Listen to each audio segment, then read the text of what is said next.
Welcome to Immerath, or rather what remains of it.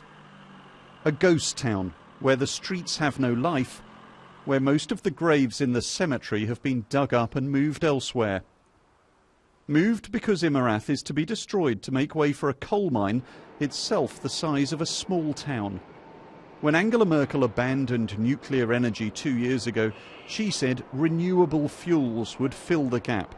One day they should, but for now coal is still needed. Angela Merkel has led a massive push in Germany to get it using more solar power and wind power, and yet her critics say that her energy policy is a mess, that it's resulted only in higher energy prices for consumers across Germany, a country that is still dependent on coal. A lot of windmills around here.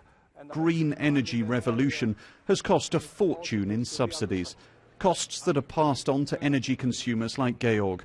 Will that affect how he votes?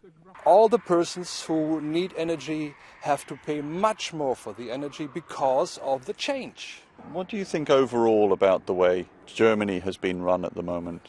It's a good life, yeah. People are happy, they want to continue with what they've had. Yeah. And therefore, I think if you see the election, it wouldn't change because they have no reasons.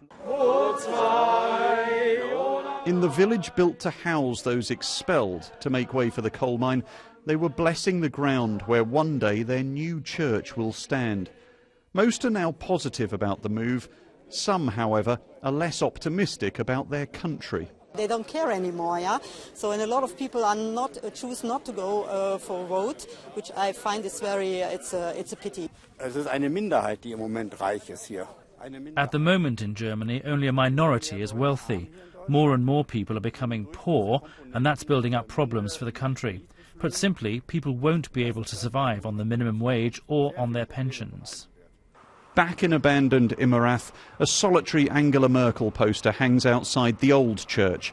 She's likely to win this election, even though here there is no one to vote for her. Matthew Price, BBC News, Immerath.